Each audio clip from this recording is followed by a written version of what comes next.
자, 우리 친구들, 우리 인사할게요. 목사님하고 먼저 인사합니다. 안녕하세요. 안녕하세요. 잘 지냈어요? 우리 옆에 계시는 선생님, 뒤에 계시는 선생님께 손을 들어서 인사하겠습니다. 선생님, 안녕하세요. 우리 옆에 있는 친구들과 이제 인사할까요? 친구 일주일 동안 잘 지내니? 인사할게요. 손을 들어주세요. 옆에 있는 친구한테 안녕, 안녕. 손. 얼굴 보면서, 손만 이러지 말고, 얼굴 보면서. 안녕, 안녕. 잘 지냈어요? 우리 일주일 이제 비가 그쳤나봐요. 그죠? 어우, 그동안 너무 비가 왔는데, 우리나라 기상 관측을 한 이후로 제일 오랫동안 비가 왔대요. 51일 동안 왔대요. 51일. 51일이면 한 달이 넘는 기간이잖아요. 굉장히 오랜 기간 비가 와서 피해를 입은 사람들도 굉장히 많은가 봐요. 우리 친구들 식사 기도할 때 하나님 맛있는 거 주셔서 감사합니다. 밥 주셔서 감사합니다. 그런데 비가 많이 와서 집을 잃어버린 사람들 그리고 어려움을 당한 사람들 많이 있는데 하나님 도와주세요. 그러고 기도하고 식사하는 우리 친구들 됐으면 좋겠어요. 그렇게 할 수 있겠죠? 대답합니다. 그럴 수 있겠죠? 네, 그렇게 기도하고 밥 먹으면 좋겠어요. 오늘 마음속에 담아둔 기도, 숨겨진 기도에 대해서 이야기를 할 텐데 세 나라 이야기를 먼저 하려고 해요. 왜냐면 오늘 우리가 예전 일본 사람들이 쳐들어와서 우리나라를 강제로 빼앗고 다스린 그 35년을 끝내고 해방한 날이에요. 1945년도에 우리나라가 해방을 했는데 그걸 기념하는 광복절이에요. 그래서 광복절은 8월 15일이고 오늘은 강복을 기념하는 주일이어서 먼저 그 세 나라 이야기를 먼저 하려고 해요. 첫 번째 나라는 저기 유럽 저쪽 끝에 있는 나라인데 폴란드라는 나라예요. 들어보셨어요? 폴란드 뭐 잘하는 나라일까요? 폴란드 여러분 잘 모르겠지만 폴란드 사람들은 유럽이나 아시아에 엄청나게 수출하는 게 있어요. 뭘까요? 그릇이요. 폴란드 그릇이라는 것이 있는데 되게 예뻐가지고 유럽이나 우리나라 또 일본 이쪽에 엄청나게 수출을 해요. 그 그릇은 일일이 손으로 그려요. 그런데 그 문양과 그 색깔이 폴란드 사람들을 가면 목사님 못 가봐서 모르겠는데 똑같이 옷을 그렇게 입고 있대요. 그 색깔 그 문양으로. 또 집에 들어가면 헝겊이나 그리고 또 이렇게 커튼이나 이불이 그 그릇하고 똑같은 문양으로 똑같은 색깔로 그렇게 되어 있대요. 꼭 궁금하잖아요. 그래서 왜 이렇게 똑같은 색깔과 똑같은 문양으로 옷도 해 입고 이불도 하고 커튼도 하고 심지어 밥 먹는 그릇에도 해서 이렇게 그것을 해요. 그랬더니 폴란드 사람들이 딱 한 가지 이유 때문에 그렇대요. 내가 폴란드 사람인 걸 잊지 않기 위해서 우리는 폴란드 전통 그림과 양식을 지켜가고 있습니다. 라는 얘기를 해요. 그럼 폴란드 사람한테 물어보면 똑같이 얘기를 해요. 그래서 궁금하잖아요. 또 왜 그래요? 그랬더니 옛날부터 폴란드는 다른 나라들이 쳐들어와서 폴란드를 점령하고 폴란드 사람들이 쓰는 말과 폴란드 사람들이 쓰는 글과 폴란드 사람들이 누리는 문화를 없애버리려고 굉장히 노력을 많이 했대요. 헝가리라는 지금은 약해졌지만 옛날에 헝가리 제국이 굉장히 컸었거든요. 그래서 오스만 투르프 제국이라고 해서 저기 밑에 터키까지 연결되는 굉장히 큰 제국이었는데 폴란드에 쳐들어와서 폴란드 사람들은 엄청 못살게 굴었어요. 또 폴란드 바로 옆에는 어떤 나라가 있냐면 러시아. 옛날에 소련이라고 했던 나라가 있어서 폴란드를 수시로 가서 침공하고 또 수시로 가서 뺏어오고 오랜 역사 동안 러시아는 폴란드를 많이 괴롭혔어요. 폴란드하고 또 국경을 대하고 있는 나라가 어떤 나라냐면 독일이에요. 독일은 1차 대전, 2차 대전을 통해서 폴란드를 늘 점령을 했어요. 그리고 엄청 못 살게 굴었어요. 세상 사람들은 유대인들이 독일 사람들한테 많이 죽었다고 알고 있지만 더 많은 사람들의 폴란드 사람들과 더 많은 사람의 집시 사람들, 집시라는 사람들은 나라 없는 사람인데 유럽에 떠돌아다니는 사람들이 있어요. 그 사람들은 엄청나게 독일 사람한테 죽었는데 폴란드 사람들은 엄청나게 많이 죽었어요. 그래서 폴란드 사람들은 자기 나라를 너무 많이 빼앗겼군. 그래서 한 번 뺏기면 100년, 한 번 뺏기면 200년 이렇게까지 뺏기다 보니까 자기 나라 민족을 지키기 위해서 자기 나라 색깔, 자기 나라 문양, 또 자기 나라 말과 글을 끝까지 지키기 위해서 지금도 애쓰고 노력을 해요. 지금 폴란드는 우리나라하고 참 친하게 지내요. 왜 그럴까요? 우리나라도 그런 일을 당했기 때문에 폴란드 사람들이 우리나라를 보고 굉장히 친근함을 느껴요. 그래서 폴란드 사람들이 폴란드 나라를 지키고 싶어서 무기를 갖고 싶어 할 때 우리나라에서 나라를 지키는 무기니까 그렇게 좋은 건 아니지만 그래도 나라를 지키는 무기니까 우리나라 무기를 공짜로 준 적도 있고요. 그리고 아주 싸게 많이 이렇게 해서 줘요. 같은 어려움을 겪은 나라라서 그래요. 우리 폴란드라는 나라를 우리나라에서 이렇게 많이 도와주고 있어요. 또 한 나라가 있어요. 그 나라는 어떤 나라일까요? 이스라엘이라는 나라예요. 즉 하나님이 온 세상 나라를 하나님의 나라를 만들기 위해서 가장 먼저 선택한 나라. 전 세계 200개가 넘는 나라 중에 하나님이 가장 먼저 선택해서 온 나라 사람들을 다 하나님 나라 만들기 위해서 먼저 선택하고 먼저 써둔 나라가 있는데 그것이 바로 이스라엘이라는 나라예요. 이스라엘이라는 나라는 이상하게도 교통의 가장 요지, 길목에 있어요. 마치 3거리가 있거나 4거리가 있으면 그 중간하고도 똑같아요. 아랫나라가 윗나라를 가려면 이스라엘을 거쳐야 돼요. 윗나라도 아랫나라 가려면 당연히 이스라엘을 거쳐야 되고요. 이쪽에 동쪽에 있는 나라가 바다로 가려면 이스라엘을 거쳐야 돼요. 그런데 이스라엘 주변에는 다 강대국밖에 없었어요. 이스라엘 나라 안에는 수천 년 동안 초강대국이었던, 지금은 강대국이 아니에요. 그런 수천 년 동안 강대국이었고 이제껏 그런 강대국이 손꼽을 정도로 몇 개 안 되는 이집트 제국이 있었어요. 이집트 제국은 늘 나일강에서 나는 풍성한 것들을 먹고 살면서 다른 나라가 쳐들어올까봐 이스라엘 땅에다가 본대를 댔어요. 그러니까 본대라는 말은 어려운 말이고 군대의 가장 강력한 군대를 어디다 뒀냐면 이스라엘 국경지대에 뒀어요. 그래서 위에 있는 나라가 쳐들어오면 이스라엘 땅에서 전쟁을 했어요. 그럼 이스라엘 위에는 어떤 나라가 있었냐면 아주 강대국이 있었는데 거의 2000년 넘도록 강대국인 히타이트라는 해쪽 속이 맞는 히타이트라는 나라가 있었는데 이 나라는 다른 나라를 침공하는 걸 즐거워했어요. 이집트도 쳐들어가고요.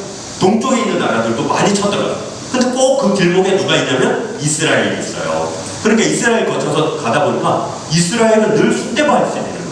이스라엘 왼편에는 또 두 강대국이 있는데 아시리아와 그리고 페르시아라는 바벨론 제국이라는 강대국이 있었어요. 우리 많이 들었잖아요. 그 나라들이 지중해라는 바다를 가기 위해서는 꼭 이스라엘 땅을 통과를 해야 되는 거예요. 그러니까 거기를 거쳐서 가다 보니까 이스라엘은 늘 전쟁에 시달렸어요. 그래서 수천 년 동안 늘 전쟁에 시달리고 땅을 빼앗겨서 심지어 폴란드는 100년, 150년 정도 나라를 빼앗겼지만 이스라엘은 한 번 빼앗기면요 몇백 년이 아니라 몇천 년이에요. 심지어 예수님 당시 AD 70년에 나라를 빼앗기고 나서 1948년도에 지금에 있는 이스라엘이 다시 새로 생겼으니까 1940년 만에 나라가 다시 독립을 한 거예요. 근데 세 번째 나라는 우리나라예요. 우리나라도 딱 길목에 있어요. 일본이라는 나라는 700번이 넘도록 우리나라에 쳐들어왔어요. 쳐들어왔다는 게 그냥 야 와가지고 소리 지르고 이런 게 아니라 사람은 죽이고요. 재산을 뺏어가고요. 마을엔 불을 질러서 다시는 일어나지 못하도록 그런 공격한 것이 700회가 넘어요. 일본은 늘 불안한 것이 있었어요. 뭐가 불안했냐면 지진이 많고요. 화산이 많아요. 섬이에요. 그리고 실제로 1100년도에도 섬이 가라앉은 몇 개 섬이 가라앉은 기록도 있어요. 거기서 살다 보니까 늘 뭐가 걱정이냐면 육지로 가고 싶은 거예요. 섬나라를 탈출하고 싶으니까 신라시대 때부터 고려시대, 조선시대까지 늘 이 우리나라를 쳐들어와서 우리나라를 가지고 싶어 했어요. 그러다가 임진왜란도 있었고요. 그러다가 1910년도에 우리나라를 완전히 뺏는 데 성공을 해요. 우리나라만 뺏는 게 아니라 위에 만주라고 부르는 땅, 중국 땅도 뺐고요. 밑으로는 필리핀을 미국하고 싸워서 이겨서 뺏을 거예요. 장난 아니에요. 인도네시아 일부도 뺐고요. 호주까지 쳐들어갔어요. 그러니까 일본은 많이 이 아시아를 늘 노리고 있는 나라예요. 그런데 아시아를 나가기 위해서는 일본은 꼭 우리나라를 거쳐서 나올 수밖에 없으니까 우리나라를 공격을 많이 한 거예요. 또 우리나라 위에는 어떤 나라가 있냐면 중국이라는 나라가 있어요. 중국은 뭐 일본은 700몇 회로 우리나라를 침공했지만 중국은 몇 번 했을까요? 역사에 기록된 것만 해도 2000회가 넘어요. 2000회면 2000년 동안 뭐 100년이 아니라 1년에 한 번씩 쳐들어오고요. 거의. 그래서 큰 전쟁이 엄청 많았어요. 중국 땅에서 쳐들어온 전쟁으로 물론 민족은 많이 다르지만 임진왜란이 끝나서 얼마 되지도 않았는데 중국 땅에서 쳐들어온 청나라 군대 병자호란이라는 것이 있어서 우리나라 임금이 그건 저기 임진왜란 때도 없었던 일이에요. 우리나라 임금이 선조인 임금이 남한산성 앞에 나가서 청나라 왕자 앞에 가가지고 자기 이마를 땅에다가 3번 찍어서 피가 나도록 빌었어요. 그리고 몽골이라는 나라가 쳐들어와서 우리나라를 뺏어서 몇십 년 동안 다스린 적도 있어요. 왕이 결혼을 해야 되는데 조선 사람하고 결혼을 못해요. 고려 사람하고 결혼을 못하고요. 원나라의 공주라고만 결혼을 해야 되는 거예요. 그래서 그렇게 우리나라는 중국의 공격을, 그리고 중국이 우리나라를 찾으려고 애를 너무 많이 썼어요. 또 우리나라 또 한 나라가 더 있어요. 러시아.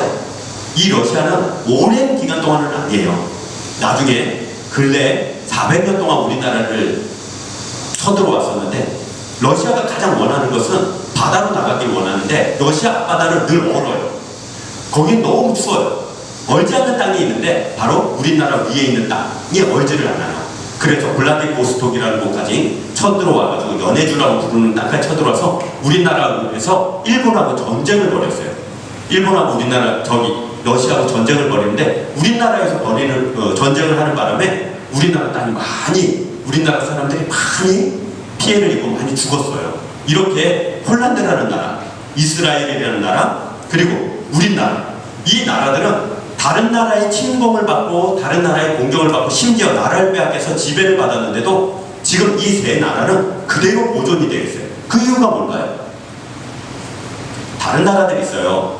몽골은 원래 대원 제국이라고 해서 엄청나게 큰 땅을 가지고 있었어요. 이 세상에서 가장 큰 땅으로만 가장 큰 제국은 몽골 제국이에요. 원나라 제국. 땅으로만 따지면 제일 큰 대륙을 유럽의 헝가리뿐만 아니라 유럽 대륙까지 다 찾아가서 심지어 로마 앞에까지 갔다가 그 원나라의 이 몽골 제국의 왕이 죽는 바람에, 몽골 앞에 가서 왕이 죽는 바람에 로마를 쳐들어가지 않았지. 그냥 돌아갔지. 로마도 몽골이 쳐들어가서 다 점령할 뻔해요. 러시아보다 훨씬 기독교인이 많아요. 캐톨릭을 빼면 훨씬 많아요. 그렇게 이스라엘은 변할 거예요. 우리나라는 어떤 나라들보다 전 세계 모든 250여 개국을 다 합쳐도 기독교인이 인구 비율로 따져서 교회를 실제로 주일날 가는 인구로 따지면 우리나라가 1등입니다. 나 하나님 믿는 사람이에요. 그러면서 교회 안 가는 유럽 사람들도 많고요. 나 하나님 믿죠. 예수님 믿죠. 그렇지만 교회는 안 가는 미국 사람들 엄청 많아요. 그러나 우리나라 사람들은요, 나 교회 다녀요. 한 달에 4번 꼭 교회 가요. 이런 사람으로 치고는 우리나라가 1등이에요. 우리나라는 선교사를 세계에서 미국보다 더 많이 보내는 유일한 나라예요. 정말 선교사를 많이 보내는 거예요. 또 우리나라는요, 우리나라 안에 있는 고아원, 지금은 용어를 바뀌었어요. 고아원, 양도원이라고 부르는 이런 아동복지센터라든가 그 다음 청소년 센터라든가 이런 모든 복지시설을 가장 많이 운영하는 나라예요. 기독교인들이 만약에 오늘 갑자기 자 이제 우리 결심했어, 어르신들 안 돌볼래, 부모님 없는 아이들 안 돌볼래, 이러면 우리나라 난리 나요. 우리 기독교인들이 보내주는 돈으로 우리 어둡고 힘들고 어려운 사람들이 지금 밥을 먹고 힘들게 삶은 이어가지만 그래도 도움을 받고 살고 있거든요. 이렇게 이 세 나라는 희한하게도 하나님을 많이 믿고 또 잘 믿고 최선을 다해서 살아가는 나라가 됐어요. 또 하나 있어요. 뭘까요? 이 세 나라는 자기네 나라의 언어와 자기네 나라의 글자를 갖고 있는 나라예요. 이거 굉장히 중요해요. 언어라는 거, 글자라는 것은 그 나라만이 하나님께 받은 그 은사와 능력을 가지고 다른 나라에 봉사할 수 있는 은혜가 있어요. 폴란드는 폴란드어가 있고요. 폴란드 글자가 있어요. 물론 알파벳 비슷한데 그 알파벳에 그 부호를 달리 써서 자기네 글자를 가지고 자기네 소설과 자기네 역사를 쓰는 나라예요. 이스라엘은 말할 것도 없어요. 이스라엘은 원래 바벨론한테 끌려가고 나서는 히브리어를 잊어버렸어요. 그래서 바벨론에 끌려간 이후에는 바벨론 말인 아람어를 썼어요. 그래서 느헤미야, 에스라는 구약 성경이 있지만 히브리어로 되어 있지 않고 아람어로 되어 있어요. 그리고 2000년이 지났어요. 히브리어를 기억하는 사람이 아무도 없는 거예요. 심지어 히브리어 글자는 너무 어려워서 자음만 쓰지 모음을 안 써요. 우리나라로 따지면 책을 보면 기역, 니은, 뒤끝만 있지 아야, 어연을 안 쓰는 나라예요. 누가 읽어줄 때 그것을 외워서 쓰는 나라거든요. 2000년 동안 히브리어가 사라졌어요. 이스라엘 백성들이 독립을 한 거예요.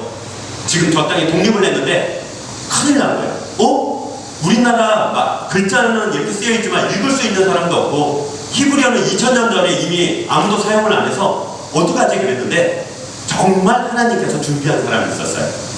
하나님께서 쓰는 이 성이 레갑인데 레갑이라는 사람이 있는데 이 사람이 1948년도에 나타난 이스라엘 수상을 찾아가서 수상님, 저희 집안은 하나님이 명령하셔서 이스라엘 나라의 히브리 말과 히브리 글을 읽을 수 있고 그것을 대대 집안에서 보존한 집안입니다.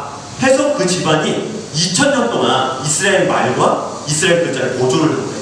그래서 지금 있는 이스라엘은 그 집안에서 내려온 히브리 글자와 말을 그대로 다시 해서 지금 현재 이스라엘은 히브리어가 공용어예요. 히브리 말이 공용어고 그래서 히브리 말을 써요. 그리고 제2 모국어로 영어로 해서 지금 쓰거든요. 그래서 이스라엘 사람들은 그렇게 돼 있어요. 우리나라는 어때요? 우리나라는 원래 우리나라 말이 있어요. 우리나라 말은 어떤 말이냐면 북쪽에서 쓰던 말이에요. 북쪽에서 이 북쪽 말은 좀 특별한 그게 있어요. 억양이 있고 그리고 친구들이 알아두면 좋은 게 있는데 이런 말이 있어요. 지금 우리나라는 사투리가 있잖아요. 경상도 말 할 줄 아는 친구 있어요? 경상도 말. 경상도 말 어려워요. 경상도 말 어려워요. 그리고 전라도 말 있어요. 전라도 말 할 줄 아는 친구. 경기도에 살다 보니까 그렇죠. 가끔 텔레비전 드라마에 경상도 말이나 전라도 말 하는 사람, 강원도 말 하는 사람 이렇게 말하는 거 보면 좀 이렇게 웃기잖아요. 잘 못 알아듣겠고. 그렇죠. 혹시 엄마나 아빠가 경상도나 전라도여서 집에서 사투리 쓰는 사람? 사투리 쓰는 사람. 목사님은 경상도에서 살았어요. 근데 함께 산 사람들이 전라도 사람들이었어요. 그래서 나중에 말을 하다 보니까 경상도 말하고 전라도 말이 섞여가지고 이게 경상도 말인가 전라도 말인가 잘 모르겠더라고요. 그래서 궁금해서 우리나라 언어에 대해서 찾아봤더니 우리나라 언어는 옛날 이 북쪽에서 내려온 사람들이 우리나라의 이 한반도라고 부르는 여기에 살았거든요. 근데 크게 살던 동네가 달랐어요. 북쪽에서 내려온 사람들. 그래서 이쪽 신라 사람들은 북쪽 중에서도 더 북쪽, 많이 북쪽인 사람들. 그래서 흉노나 말갈족이라고 불렀던 사람들하고 함께 있던 사람들이. 그리고 전라도와 이쪽 충청도 사람들은 흉노와 말갈족 중에 이쪽 편. 그래서 부여라는 우리나라 거의 최초의 나라 중에 하나인 부여라는 나라 쪽에서 그 동네에서 살던 사람이에요. 그런 한 민족이에요. 그러다 보니까 억양이 좀 다른 거예요. 그래서 사투리라는 게 있는 거예요. 그런데 이것이 글자로는 만들어지지를 못했어요. 글자가 없으면 글자가 있는 민족의 말로 바뀌게 돼요. 그래서 글자를 만든 분이 있는데 글자를 만든 분이 누구죠? 한글을 만든 분. 여러분이 잘 아는 누구죠? 맞아요. 세종대왕께서 만드셨어요. 세종대왕은 언어의 천재였어요. 정말 언어의 천재였어요. 어려서부터 책 읽는 걸 너무 좋아해서 자기 아버지인 이방원이 방에다가 책을 한 권도 남기지 않고 다 치우라고 명령을 했어요. 너무 세종이 어려서부터 책 읽는 걸 좋아하다 보니까 건강을 해친 거예요. 그래서 울고 반항을 하다가 자기 방에 책을 싹 치워지고 문을 밖에서 잠근 거예요. 그런데 옷장 틈새에 책 한 권이 떨어져가지고 끼워져 있는 걸 본 거예요. 그래서 그 책을 빼낸 거예요. 모르잖아요. 원래 숨겨가지고 빛에 비춰서 그 책을 1000번 읽었대요. 책 한 권을 1000번 읽었더니 갑자기 머리가 탁 트이더래요. 그 다음부터 이렇게 책을 읽어야 되는구나. 그래서 세종대왕이 뭐라고 얘기했냐면 무슨 책을 읽었다 말하려면 한 책을 100번 읽어야 읽었다 라고 말하는 거예요. 그래서 그 안에 내용을 다 안다라고 말을 하는 거예요. 친구들 중에 책 한 권 10번 이상 읽어본 친구 미안해요. 그래서 그렇게 읽다 보니까 언어 천재가 된 거예요. 그래서 한문으로 이렇게 적다 보니까 늘 어려움이 있는데 뭐냐면 아무리 좋은 뜻을 아무리 좋은 제도를 만들어서 내려보내도 그 백성들, 평민들이 그걸 보면 읽지를 못하는 거예요. 한문으로 써놨으니까. 한문은 외우는 게 굉장히 까다롭고 어려워요. 그래서 아예 모르니까 글자 아는 관리들이나 글자 아는 양반들이 평민들을 속여먹어도 방법이 없는 거예요. 그리고 늘 글자를 못 읽는다는 것 때문에 평민들이 너무 힘들어하는 거예요. 세종대왕이 왜 훈민정음을 만들었는지에 대해서 적어놨잖아요. 나라 말싸미 둥국의 바람 서로 사맛디 아니할세. 이런 절차로 백성을 어여삐 여겨, 즉 백성들을 불쌍하게 여겨서 내가 이 28자를 맹가노니, 그래서 우리하고 말이 좀 달라요. 지금은 28자를 만들었다. 거기에는 딱 한 가지 이유가 있어요. 백성들이 불쌍했던 거예요. 백성들을 사랑했던 거예요. 그래서 한글을 세종대왕이 혼자 만들었어요. 뭐 어떤 영화 보니까 무슨 중이 옆에서 도와줬다는 그런 역사에도 전혀 없는 상상력을 가지고 무슨 중이 도와줬다는 건 전혀 그렇잖아요. 또 지편전이라는 기구를 만들어가지고 뭐 한글을 만들었다는 건 전혀 역사적 사실하고는 아무런 상관도 없는 거예요. 지편전 학자들은 맨날 모여서 한글 만들지 말라고 데모나 했어요. 그리고 한글 만들면 안 된다고. 왜? 중국이 싫어할 거라고. 왜? 백성들이 글을 알면 막 덤빌 거라고 그랬어요. 그래서 지편전 수장이라는 사람이 딱 나와서 그런 얘기 했어요.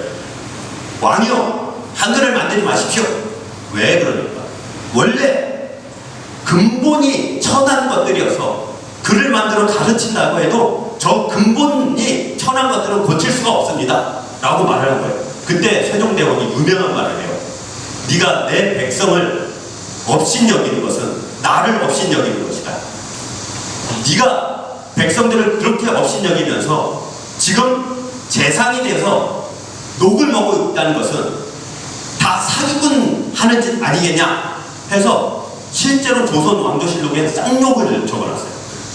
세종대왕이 그 신하한테 쌍욕을 한 거예요. 왜요? 사람을 불쌍히 여기지 않고 사람을 교육해서 고쳐서 사람으로 하여금 훌륭한 사람을 만들어야 되는데 태어나기를 천하게 태어난 사람은 안 돼요 라고 말하니까 세종대왕이 너무 열받아가지고 그 재산을 보고 쌍욕을 한 게 나올 정도예요. 욕하면 안 돼요. 그러나 역사적 사실로 그렇게 적혀있을 정도예요. 그렇게 해서 만든 게 한글이에요. 그 이후로 한글이 온 나라에 퍼져서 온 나라 사람들이 썼냐? 아니요. 이상하게 한자를 배운 사람들은 한글 배운 사람들을 천시했어요. 여자들이 쓰는 말이야, 애들이 쓰는 말이야 이랬어요. 그래서 안 썼어요. 그러나 자기들도 몰래 한글을 많이 썼어요. 왜냐면 한자로 쓰면 너무 어려운데 한글로 쓰면 너무 글이 편한 거예요. 그래서 한글이 점차 많이 쓰이기 시작하다가 조선 철종 때, 철종은 거의 이제 조선 말기예요. 17세기, 18세기 막 시작할 때 왕이 철종인데 철종 때 한글이 확 퍼졌어요. 그 이유는 뭐냐면 철종이 한자를 몰랐어요. 왜냐면 철종 앞에 왕이 아들이 없이 죽은 거예요. 아들이 없이 죽다 보니까 큰일 났어요. 아들이 없으니까 사촌, 육촌을 찾은 거예요. 그런데 찾아봐도 왕이 낳은 아들 중에 이전 아들 중에 다 죽고 없는 거예요. 찾다 보니까 강화도 저 끝에 글자도 안 배우고 그냥 몰락한 채로 놀고 있었던 왕족 하나가 있는 거예요. 그래서 걔를 데려다가 왕으로 삼은 거예요. 그게 철종이에요. 문제가 생겼어요. 철종은 어려서 한자를 안 배워놓으니까 한글만 알고 한자를 모르는 거예요. 한자로 대왕이요 이런 거 있습니다. 그러면 야 나 한자 몰라. 한글로 올려. 한글로. 할 수 없이 신하들이 한자로 쓰고 옆에다가 한글로 또 쓴 거예요. 그래서 철종은 한자를 모르니까 한자 떠듬 읽다가 에이 몰라요. 한글을 읽을래. 이러다 보니까 한자가 쫙 퍼져가지고 고종, 그 다음 왕이 고종, 그리고 순종 때는 한글이 완전히 퍼졌어요. 완전히 퍼져서 한글과 한문을 혼용하게 된 거예요. 한문과 한글을 혼용하게 돼서 1900년도를 맞이했어요. 1900년도를 맞이했는데 우리나라에도 인쇄기술이 발달하기 시작해서 신문이라는 게 나왔어요. 거기에 한자를 쓰는 신문들이 다 나왔어요. 한자로만. 그러나 한자로만 쓰니까 안 팔리는 거예요. 왜냐면 한자를 아는 사람은 그렇게 많지 않으니까. 다 뜻이 통하지 않으니까. 그래서 한글로 써주면 좀 좋을 텐데 그래서 한자와 한글을 혼용해서 쓰니까 신문이 팔리기 시작하는 거예요. 그 바람에 정말 한글이 쭉 퍼졌어요. 그리고 1910년도에 일본이 쳐들어와서 우리나라를 점령하고 우리나라를 강제로 다스리기 시작한 거예요. 그리고 10년, 20년이 지났어요. 그리고 1939년이 되었어요. 1939년이 되었는데 우리나라에 김인년 3.1 독립운동이 일어났어요. 그때 독립선언문도 한글로 적혀졌어요. 그때 천안에서 처음 시작했거든요. 독립운동은 천안에서 처음 들고 일어났는데 그 그때 드러나서 천안에 돌린 연판장은 다 한글로 되어 있어요. 한글로 되는 것이 온 동네를 떠돌아다니기 시작한 거예요. 그걸 다 필사해가지고 전국 방방곡곡에 이 한글로 된 독립선언문과 독립을 해야 되는 운동 방법이 쓰여있어요. 태극기를 만들어서 들고 폭력을 쓰지 말고 거기 무폭력 그리고 또 세 가지 무가 있는데 그걸 통해서 우리가 독립을 쟁취하자고 다 한 거예요. 그 독립운동은 수많은 사람이 죽는 걸로 끝났어요. 독립하지는 못했어요. 그때 일본 사람들이 깨달은 게 한 가지 있어요. 뭘 깨달았냐면 이 한국 사람은 자기네가 점령한 만주나 자기네가 점령한 필리핀하고는 달랐다는 거예요. 왜냐면 필리핀은 지금도 가면 일본 사람들을 굉장히 좋아하고 존경해요. 자기네 나라에 쳐들어와서 수많은 사람을 죽이고 다스렸는데도 굉장히 좋아하고요. 그래서 일본 차가 필리핀에서는 1등이에요. 1등. 일본 차를 너무 좋아하고요. 일본 제품을 너무너무 좋아해요. 일본 사람들도 좋아해요. 그리고 필리핀 사람들은 우리하고 좀 다른 점이 있어요. 계속 설명할게요. 그래서 우리나라에 쳐들어온 이 일본 사람들이 그때부터 정책을 바꿨어요. 갑자기 지금부터 이름을 바꿔 한국에서 한글을 쓰는 모든 것들을 다 바꿨어요.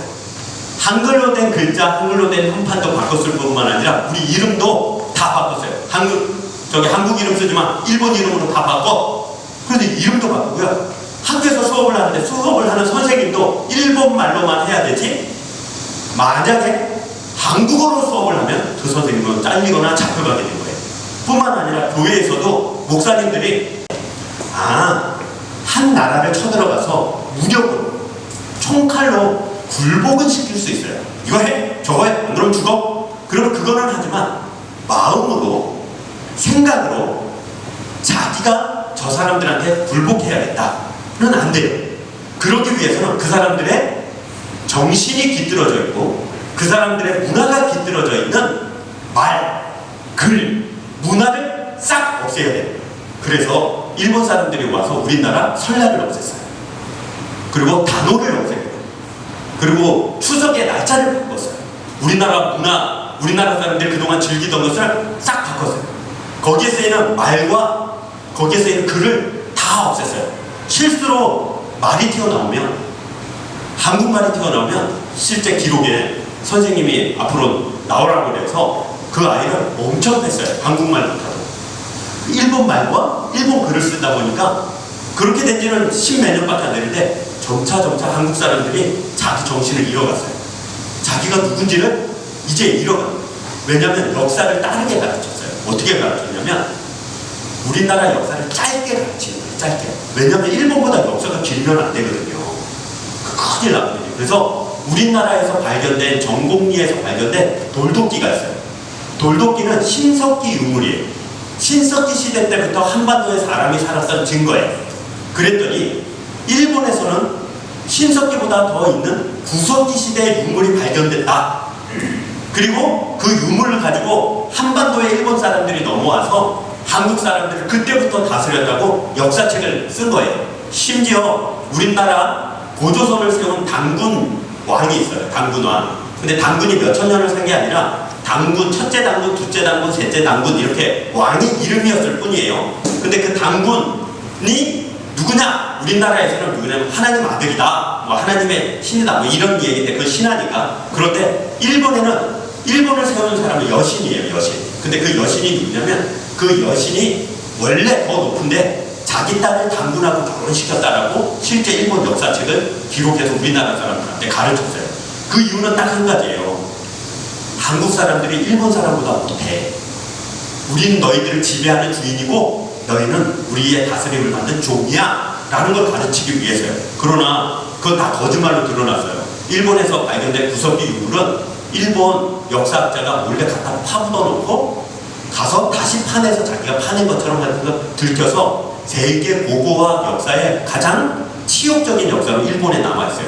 그래서 여러분도 그 다음 같은 데 들어가서 일본 고고학의 역사 이렇게 쳐보면 그 사건이 너무나도 유명한 사건이에요.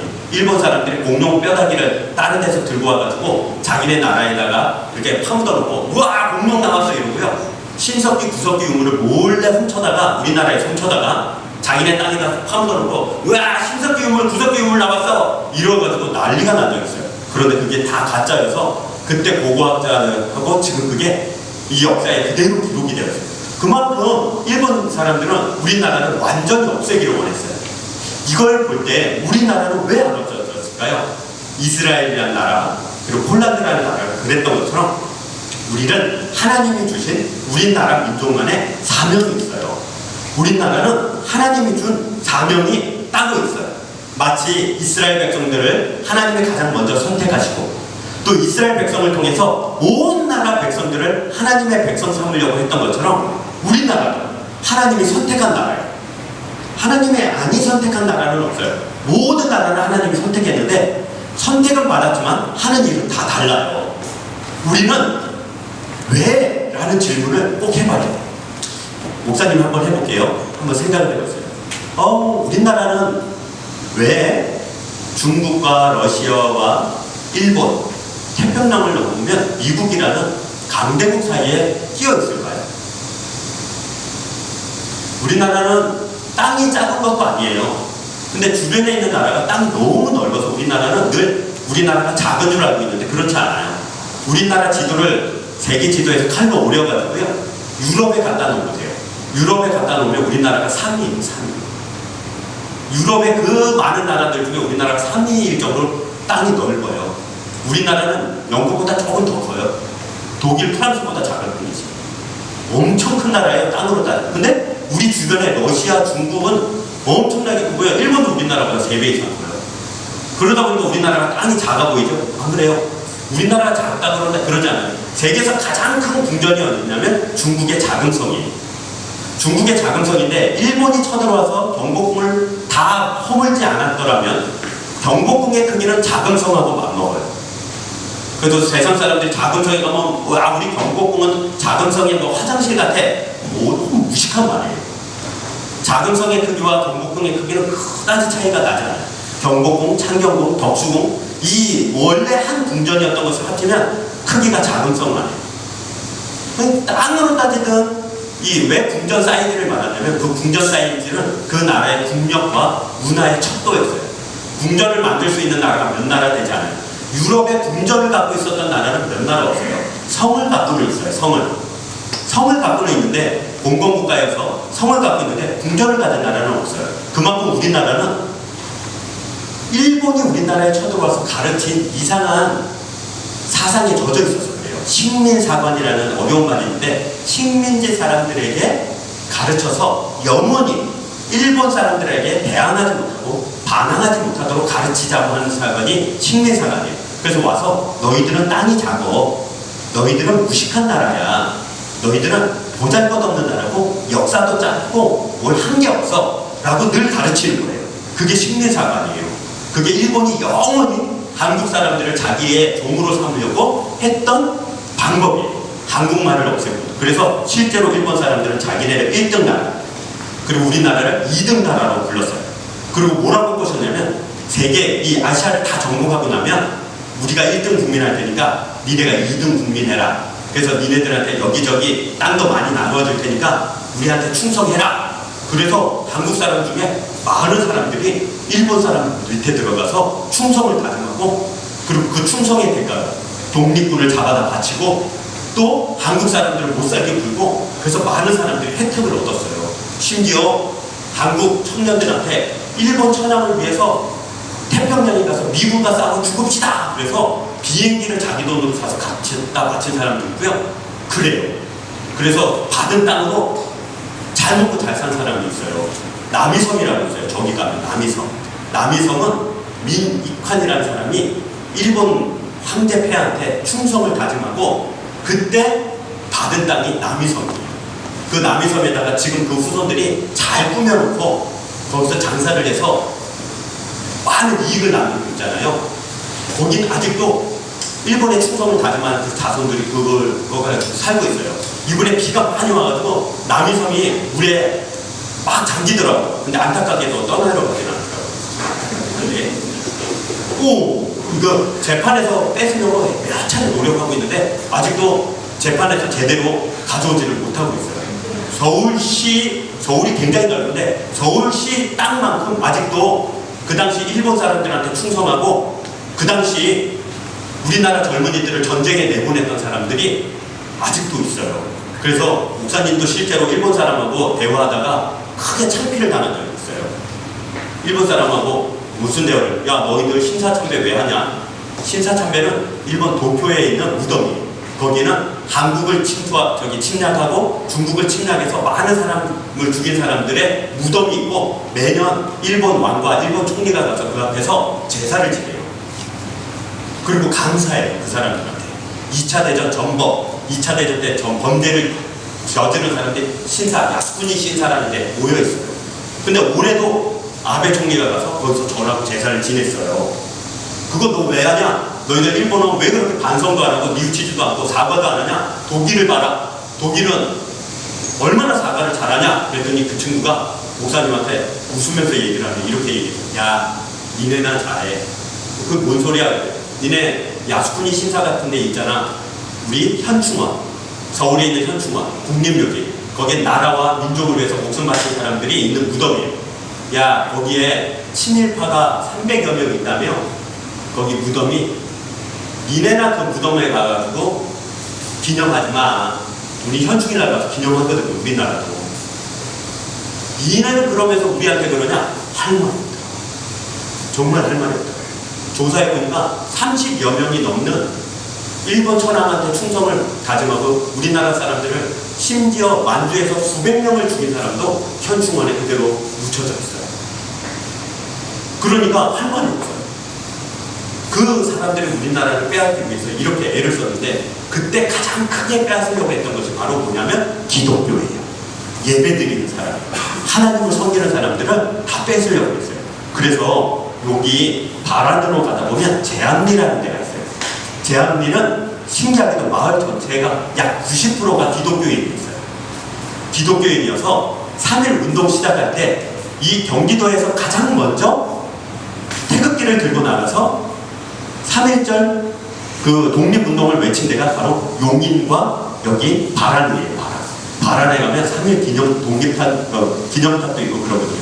근데 거의 유일하게 우리나라 전체를 따져서 온 동네 사람들이 애 어른 할 거 없이 나라와 민족을 위해서 나가서 외치는 데가 있어요. 제암리에. 왜냐하면 제암리 교회가 예배를 드리고 있는데, 제암리 교회 목사님이 여러분 신사 참배하지 마십시오. 무상에게 절하는 것입니다. 신사 참배는 우리나라를 괴롭힌 사람들, 이렇게 예배를 드리지 못하게 하는 사람들, 그 사람들이 있는 곳입니다.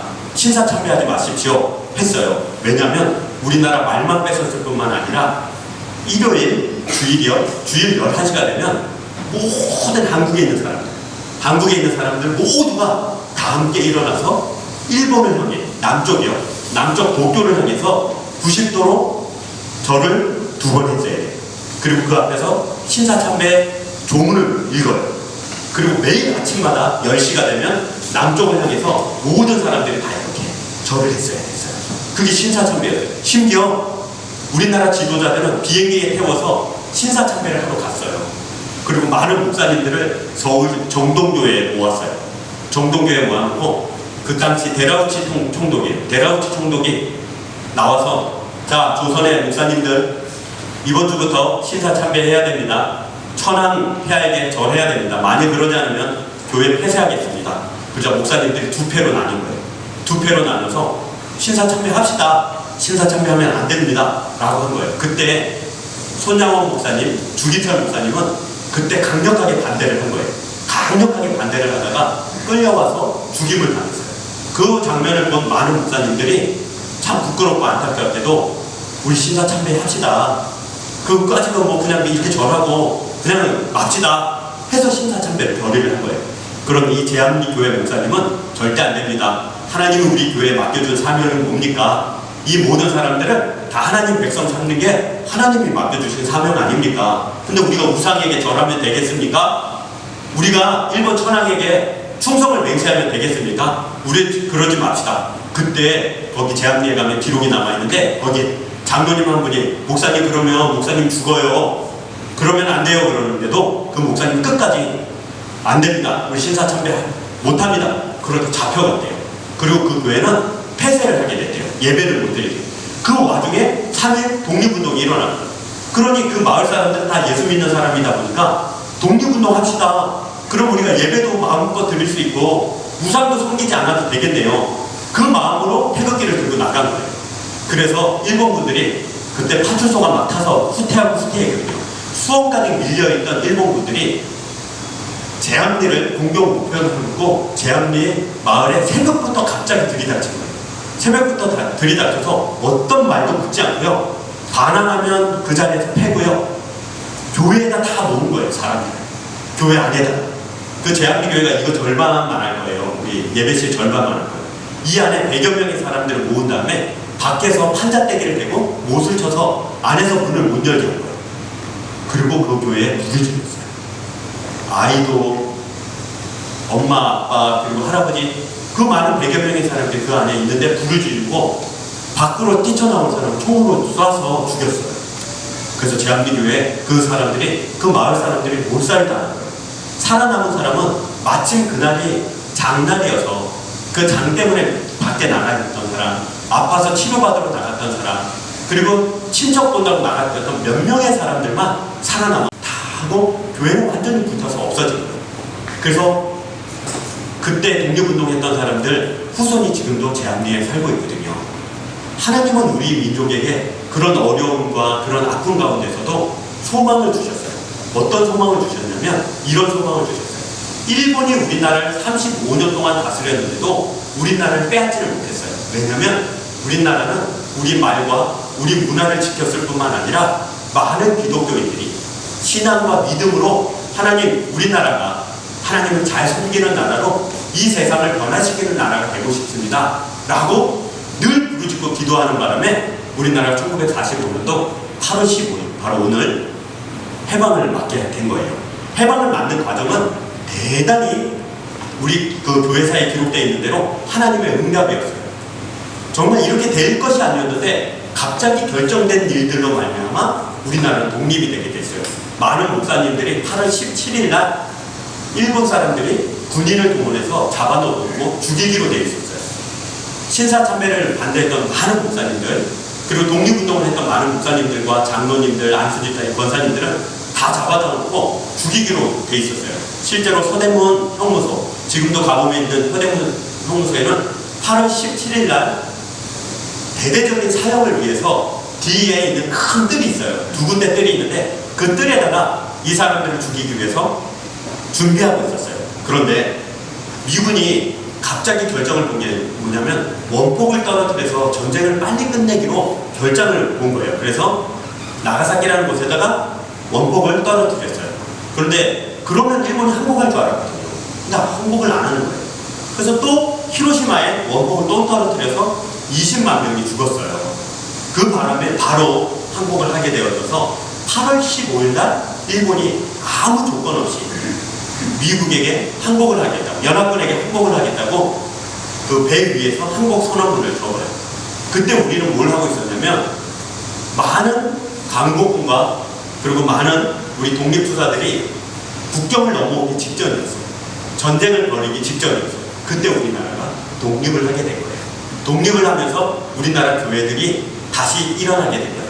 그때 신사참배를 했던 많은 목사님들 그리고 성도님들이 신사참배를 하지 않는 교회들과 그 사람들한테 사죄하고 또 그리고 우리 신사참배를 잘못한 겁니다 라고 그렇게 말을 했어야 되는데 그렇게 하지를 못하고 수십 년 뒤에야 사과를 하게 돼요. 또 천황폐하라고 부르는 일본의 왕에게 충성을 다하는 것도 많은 한국 사람들을 죽였던 사람들이 우리가 잘못했습니다, 벌을 받겠습니다 그러지를 못했어요. 그냥 있었어요. 그냥 있었어요. 왜냐하면 북쪽 땅에는 러시아 사람들이 바로 내려와가지고 그 많은 일본에게 충성을 다짐하고 한국 사람을 괴롭혔던 사람들을 다 사형시키거나 감옥에 가두거나 추방을 했었는데 한국에는 미군이 2달 넘도록 들어오지를 않았어요. 배 타고 천천히 온 거예요, 미국이. 그러다 보니까 일본은 빠져나갔고 그리고 대한민국은 정부가 없었어요. 2달 동안 우리나라는 아무런 것이 없었어요. 그러다 보니까 일본 사람들은 그냥 천천히 다 도망갔어요. 일본에게 충성 맹세했던 사람들은 그냥 다 살아남았어요. 더더군다나 미국이 들어와서 나라를 세워야 되는데 누구하고 세웠냐면 일본에게 충성했던 사람들을 보고 그냥 니네가 다스려라 해서 일본 밑에서 경찰했던 사람들이 경찰을 그대로 하고, 일본 밑에서 검사, 판사했던 사람들이 그대로, 일본 밑에서 학교 선생님 했던 사람들이 그냥 선생님하고, 일본에서 나라 공무원 했던 사람들이 그냥 공무원을 하게 된 거예요. 그러다 보니까 우리나라에 이런 것이 퍼졌어요. 일본은 참 고마운 나라야. 우리나라에 와서 철도도 도와주고 저수지도 파주고, 일본은 우리나라에 와서 참 많은 좋은 일을 했지라는 거짓말이 퍼져버렸어요. 왜냐하면 그런 사람들이 살아남기 위해서 그런 거짓말을 퍼뜨린 거예요. 그리고 나서 많은 변화를 겪으면서 이제야 우리가 알게 된 거예요. 목사님도 어릴 때 그런 말을 많이 들었어요. 조선 사람, 한국 사람은 못났고 일본 사람은 우수한 민족이라는 말을 참 많이 듣고 자랐어요. 정말 그런 줄 알았어요. 근데 아니에요. 일본은 우리나라를 35년이나 무력으로 통치했지만 아무것도 해낸 것이 없어요. 임진왜란 때도 7년 동안 그렇게 했지만 아무 일도 해낸 적이 없어요. 어떻게 그럴 수가 있었을까요? 바로 이런 일들 때문에 그래요. 제암리에서 있었던 일이에요. 제암리 교회는 해방이 되자 교회를 복구하기 시작했어요. 한자떼기로 조그만하게 교회를 짓고 거기서 예배를 회복했는데, 제암리 주민들이 거의 다 조그만한 촌동네다 보니까 거의 다 죽었거든요. 그러나 살아남은 사람들은 하나님 우리 다시 시작할게요. 그래서 예배를 드리기 시작한 거예요. 그리고 거기서 뭘 선포했냐면 용서라는 걸 선포했어요. 우리 일본에게 복수하지 않겠습니다. 일본을 원망하지 않겠습니다. 오히려 일본을 용서하겠습니다 라고, 누구도 할 수 없는 일을 이 대한민국에는 그 당시에 일본을 용서하지 못하는, 또 일본을 오히려 더 섬기고 싶어하는 이상한 나라가 되어가고 있을 때 유일하게 기독교인들만이 일본을 용서하고 오히려 일본이 복음화되기를 기도한 거예요. 그런데 기적이 일어났어요. 그 제암리 교회에 일본 사람들이 찾아온 거예요. 그 일본 사람들은 누굴까요? 제암리 교회에 불을 지르고 제암리 교회에 총을 쏴서 죽였던 사람들의 아들, 손자가 찾아온 거예요. 아들, 손자가 찾아와서 제암리 사람들을 모아놓고 우리 아버지, 우리 할아버지가 한 일을 용서해 주십시오. 우리가 기독교인이 되고 나니까 이 일을 벌인 거에 대해서 너무나도 부끄럽고 하나님 앞에서도 사죄하고 싶어서 찾아왔습니다. 그래서 그 사람들이 그냥 와서 용서를 빈 게 아니라 그 사람들이 돈을 가져왔어요. 돈을 가져와서 지금 제암리 기념관을 그 사람들이 낸 돈으로 지었어요. 그래서 교회만 지은 것이 아니라 옆에 기념 공원도 짓고요, 앞에 기념 그것도 지었어요. 그래서 우리나라 정부도 가만히 있을 수가 없어서 그곳에 함께 돈을 내서 그 옛날 역사를 복원하고 독립운동을 복원해서 이 수원과 용인과 안산 이 지역에서 일어났던 독립운동 기념관으로 그곳을 만들어서 지금도 우리가 가면 방병록 적구 들어가면 영상 10분짜리 영상을 봐요. 거기에 어떻게 독립운동이 시작했고 어떻게 일본 분들이 거기에 있는 사람들을 죽였는가, 그리고 이 교회가 어떻게 만들어졌는가. 교회가 굉장히 예쁘고 아름다워요. 우리 코로나만 아니면 우리 친구들도 한번 가봤을 텐데, 여러분 선배 중등부 고등부 하고 있는 우리 교회 친구들은 목사님하고 우리 선생님들하고 그 제암리 교회를 매년 갔었거든요. 매년 가서 보고 영상을 보고, 그래서 한 2번인가 3번을 갔다 왔는데 가면 우리가 뭘 해야 될지를 알게 돼요. 우리가 지금 코로나 때문에 예배를 못 드린다고 그러죠. 그래서 놀라고, 아니에요. 코로나 이전에는요 전쟁 때문에 예배를 못 드린 적도 있고요, 신사참배하는 예배를 드린 적도 있어요. 예배 드리기 전에 다 함께 일어나서 일본 쪽 땅을 향해서 천황과 일본 왕에게 고맙다고 절부터 하고 예배 드리던 그런 예배가 아닌 예배를 드린 적도 있어요. 지금은 그렇게 어려운 때가 아니에요. 오히려 하나님 신사참배도 전달되고 예배를 드렸는데, 하나님 우리에게 맡겨주신 사명이 뭘까요? 8.15 광복을 맞이해서 일본 사람 다 죽어라, 지진 나서 따라앉아라, 이게 아니에요. 일본을 용서해야 돼요. 저들도 하나님 몰라서 그런 거예요. 하나님을 알았더라면 그렇게 안 했을 거예요. 우리 친구들도 가끔 그런 얘기 해요. 당신은 남한하고 북한하고 통일하길 원합니까? 우리 친구들이나 아니면 지금 청년들이 뭐라고 얘기하냐면 통일 안 됐으면 좋겠어요, 그렇게 얘기를 해요. 그건 질문이 잘못된 거예요. 그건 마치 이거하고 똑같아요. 당신은 사람이길 원합니까? 그렇게 질문하면 그게 무슨 질문이에요? 말도 안 되는 소리 하지 마세요, 이런 건데, 통일을 원합니까? 그럼 통일 안 원하는데요? 그건 질문이 잘못된 거예요. 그럼 이렇게 질문하면 어떨까요? 여러분에게 질문해 볼까요? 만약 북한 땅이 하고 남한하고 통일이 됐는데 저 북한 땅은 누구 땅이면 좋겠어요? 라고 물어요. 우리 땅이죠. 북한 사람과 남한 사람들 땅이지 남의 땅이 아니에요. 그러나 지금 국제협약은 이렇게 돼 있어요. 6자 회담이라는 게 있고 4자 회담이라는 게 있는데 러시아, 중국, 일본, 미국, 남북한 빼고 다른 나라 6나라가 있어요. 그 나라가 만약 남북한이 통일하면 땅을 6개로 나눠서 러시아가 이만큼, 중국이 이만큼, 일본이 이만큼, 우리나라가 남한이 요만큼만 갖기로 협약을 맺은 게 6자 회담이에요. 4자 회담은 4개로 나눠서 일본, 그 다음 미국, 중국, 한국 그렇게만 갖자. 이게 4자 회담이에요. 그럼 말도 안 되는 얘기잖아요. 그래서 우리나라 정부 문재인 대통령이나 그런 정부에서 뭐라고 그러죠? 한반도의 문제는 한반도에 사는 사람들이 주도권을 가지고 해결해야 돼. 왜 주변의 나라들이 한반도의 문제 가지고 말고 할 거 아니야? 이런 그렇지 않아요? 여러분이 집이 저쪽에 있는데 지금 형편상 내 집이 있지만 들어가지를 못하고 있어요. 근데 그 집이 이제 문이 열려요. 근데 내가 안 들어가고 누가 들어가요? 다른 사람이 들어가서 그 집 주인이라고 말하면 내가 그러세요 이래요. 아니에요. 남북한은 통일을 해야 되고요. 통일을 하면 남북한 사람들의 땅이어야죠. 또 그걸 또 잘라가지고 일본이 이만큼 가져가고 그 말이나 돼요? 안 되잖아요. 근데 지금 그러고 있어요. 우리는 이 통일이라는 문제 이걸 다 하나님 앞에서 바라봐야 돼요. 어떤 나라들은 왜 북한 땅을 차지하고 싶어 하냐면 이상하게도 38선 이 북에만 자원이 많아요. 땅을 파보면요 돈 되는 자원이 엄청 나와요. 우리 남한 땅에는 이상한 게 없어요. 북한 땅에는 실제 아마 석유도 나올걸요? 그쪽은? 왜냐면 연해주 쪽에서 석유가 나오니까 북한 땅에는 석유도 나올 거예요. 밑에 땅 지반이 좀 달라요.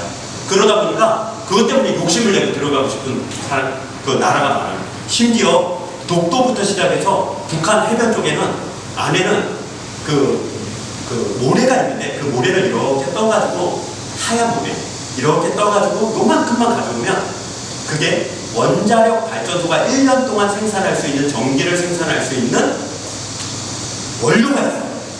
그래서 독도를 저렇게 일본이 탐내는 이유는 그것 때문에 그래요. 이걸 파내고 원료로 바꿔내는 기술이 아직 완벽하지 않고 비싸서 그렇지 이걸 있으면 우리는 새로운 세계에 들어가게 돼요. 근데 그게 북한 땅이 많아. 그러니까 일본이 북한에 그렇게 욕심을 내는 거예요. 그렇게. 근데 우리는 달라요. 우리 기독교인 와 북한에 자원이 많구나. 우리도 들어가야겠는 걸 그건 못된 짓이에요. 아니에요.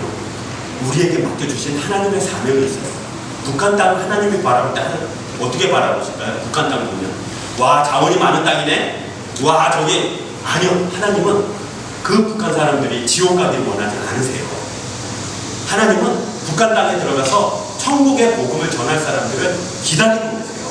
하나님이 만약 북한의 문을 여신다면 들어가서 자원을 차지하고 들어가서 땅을 차지하라고 북한의 땅 문을 여는 것이 아니라 북한의 땅을 열어주신다면 우리 한국에 사는 기독교인들이 들어가서 북한 사람들에게 예수님 믿고 천국 가야 된다고 복음을 전파하도록 하기 위해서 하나님께서 문을 열어주실 거예요.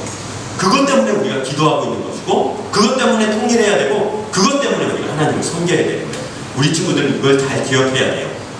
그래서 오늘은 우리가 꼭 기억해야 될 게 있는데 이제 말씀 마치면서 우리 친구들한테 목사님 강조하고 싶은 게 있어요.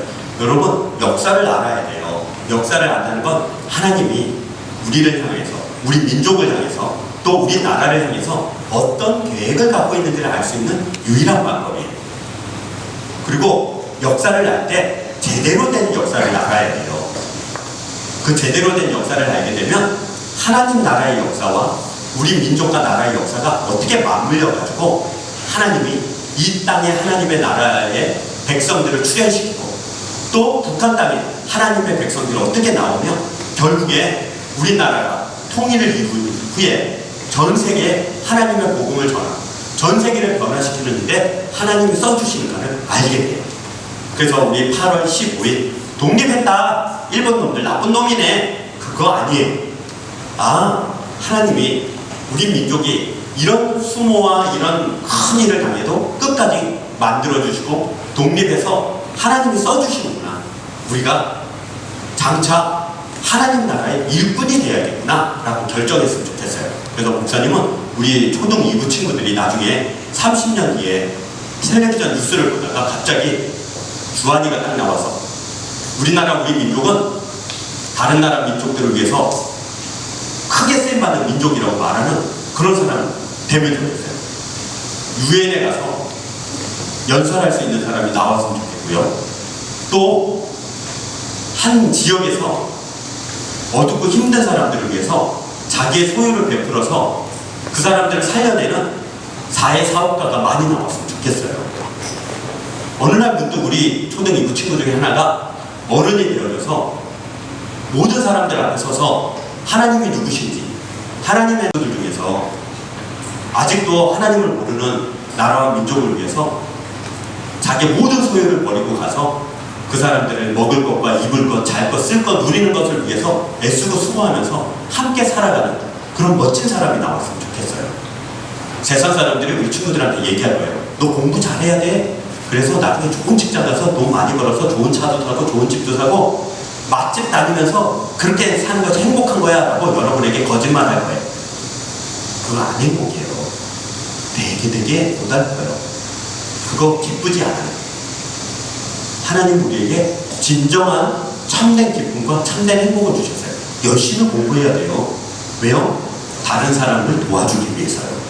열심히 돈 벌어야 돼요. 왜요? 다른 사람 먹을 거 없는데 나도 돈이 없으면 어떻게 도와줘요? 열심히 돈 벌어서 다른 사람 돕고 먹을 걸 해줘야 돼요. 그래서 목사님이 늘 설교하면서 어른들한테 그렇게 얘기를 해요. 자기가 한 달 동안 받는 수입이나 생기는 수입 중에 어렵고 힘든 사람을 도와주는 수입이 도와주는 지출이 없으면 안 된다라고 얘기해요. 친구들 왜 예배 시간에 헌금을 하죠? 하나님 것이니까 하는 것이 첫 번째 이유예요. 하나님 소유인 것을 드러내기 위해서. 두 번째는 하나님이 하라고 한 일을 하기 위해서예요. 교회에 이 건물을 왜 지었을까요? 예배 드리기 위해서. 또 예배 드리면서 함께한 모든 하나님의 소유를 가난하고 불쌍한 사람들에게 나눠주기 위해서, 즉 함께 모여서 그런 일들을 하기 위해서예요. 우리가 왜 교회 다녀야 될까요? 천국 가기 위해서 첫 번째 이유예요. 두 번째 이유는 바로 하나님 나라를 위한 일꾼으로 훈련받기 위해서예요. 그래서 잊지 마세요. 나는 한국 사람이에요. 우리는 한국 사람이에요. 우리는 5,000년의 역사가 있고요. 전 세계에 몇 안 되는 자기 나라 글자를 쓰는 나라예요. 자기네 나라 말을 쓸 줄 아는 나라예요. 전 세계에서 다른 사람들이 만들어내지 아니한 그 나라가 가장 처음 만들어낸 것을 가지고 있는 11개 나라 중에 하나예요. 우리나라는 최초로 금속활자를 만든 나라예요. 심지어 유럽보다 1500년이나 빨리 문자로 된 인쇄물을 만들어낸 그런 나라. 그리고 우리는 한국인이면서 글자를 사랑하고 문화를 사랑하고 그리고 문학을 사랑하는 나라예요. 그럼 우리나라의 평가가 아니라 중국의 평가예요. 사마천의 사기에 보면 우리나라를 그렇게 표현해요. 노래를 사랑하고, 이 노래는 막 나가 춤추고 말하는 노래가 아니에요. 노래를 사랑하고, 그리고 풍류를 사랑하고, 이 풍류는 이상하게 노는 걸 말하는 것이 아니에요. 그 한자는. 즉 문화와 문학을 사랑하는 민족이라고 사기에 되었어요. 그래서 그걸 통해서 하나님이 다른 나라에게 봉사하도록 부른 거예요. 그래서 K-팝이 저렇게 퍼지는 이유는 다 있어요. 전 세계 사람들이 K-팝을 사랑하는 이유가 있어요. 5,000년 동안 하나님 우리에게 그런 풍류와 노래와 춤을 사랑하도록 하신 이유가 지금 나타날 거예요. 우리나라 경제가 발달하고 세계에서 7위의 무역국이 된 이유가 있어요. 좀 우리나라 올해 캐나다와 이탈리아를 앞섰거든요. 그래서 우리나라가 경제 규모는 7위가 되었어요. 그래서 우리나라만 인정 안 하고 다른 나라들은 이상하게 여기는 건 뭐냐면, 왜 한국은 스스로 선진국이라고 하지 않는가요? 왜 불쌍한 척하면서 선진국으로서 의무를 하지 않는가요? 그래서 문재인 대통령이 올해 개발도상국 협의회에서 빠졌어요. 더 이상 우리나라는 개발도상국이나 중진국이 아니라 이제 우리나라가 선진국인 것을 인정했어요. 그 이유는 선진국이 되면 부담금이라는 걸 내야 돼요. 환경부담금, 그리고 개발부담금, 그리고 무슨 일이 있으면 돈을 많이 내놔야 돼요. 그런데 그게 나쁜 일이 아니에요. 마땅히 하나님이 우리에게 복을 주신 이유예요. 그래서 물론 목사님이 이렇게 길게 설교를 한 이유는 코로나가 갑자기 확 또 퍼졌어요. 근데 교회 안에서 퍼진 코로나로 인해서 지금 우리나라 사람들이 굉장히 교회를 불편하게 생각해요. 그래서 목사님 뉴스도 보고 또 이렇게 여러 사람들의 이야기를 들어보니까 어떤 교회에서 이렇게 코로나가 퍼졌나 했더니 첫 번째, 마스크를 안 하는 거예요. 마스크를 안 하고 예배를 드렸더라고요.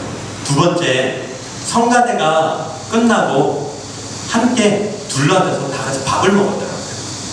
그러면서 그중에 한 명 딱 걸렸었는데 다 퍼진 거예요. 그래서 어제만 해도 거의 70명이 교회에서 이렇게 코로나에 감염된 사람이 나온 거예요. 그러다 보니까 경기도에서, 서울에서, 또 정부에서 우리로 하여금 예배 드릴 때 꼭 마스크를 하세요. 또 손 소독제를 꼭 사용해 주세요. 사회적 안전거리를 지켜주세요. 이러고 있거든요. 그래서 당분간 2주 동안 다음 주까지는 게임이나 아니면 선생님하고 이렇게 옆에 앉아서 같이 뭐 만들기를 하거나 그리기를 하지는 못하게 됐어요.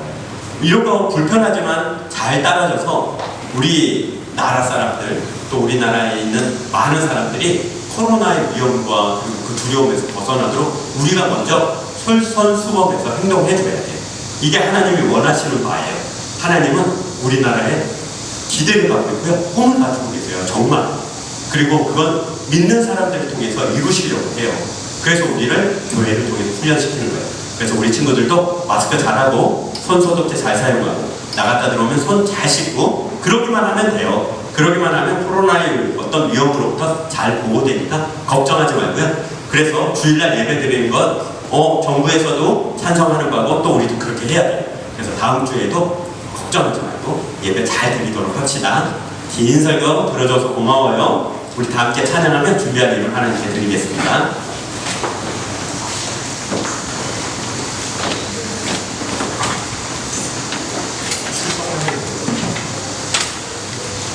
부장님, 출석합니다.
예배로 하나님 앞에 우리 친구들과 함께 드렸습니다.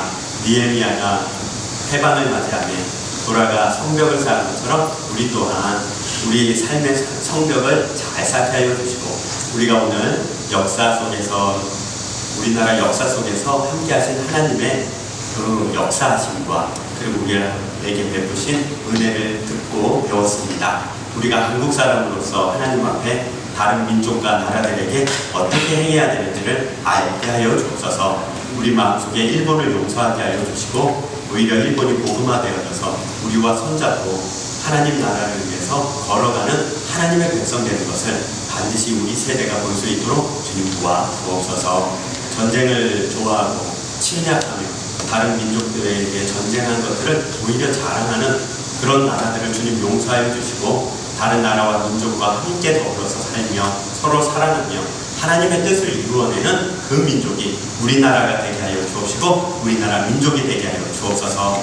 한국 사람으로 태어나게 해주셔서 감사합니다. 한국의 역사를 배우게 해주셔서 감사합니다. 그 안에 살아 숨쉬는 하나님의 운행하심과 그리고 그 안에서 역사하시는 하나님의 능력을 알게 해주셔서 감사합니다. 열심히 최선을 다해서 하나님 살아가게 하여 주옵소서. 드린 예물을 받아주시니 감사합니다. 한 주간 동안 우리 친구들 어디서 무엇을 하든지 하나님 방학 패키지 통해서 영성 훈련을 하게 하여 주시고 또 하나님 앞에 마음껏 드려지게 하여 주옵소서. 지금은 우리 주 예수 그리스도의 은혜와 살아계신 하나님의 사랑과 성령님의 함께 하심이 여러가지 코로나나 또 다른 어려움과 힘든 가운데 있지만 예배를 사모하고 또 한국 사람으로서 나라와 민족들을 향한 하나님의 맡겨주신 사명을 배우고 익혀 감당하리라 각오하고 결단한 사랑하는 초등 2부 친구들 머리 위에 살아가야 되는 일주일 위에 함께 드려진 선생님들 지금부터 영원토록 함께 있을지어다.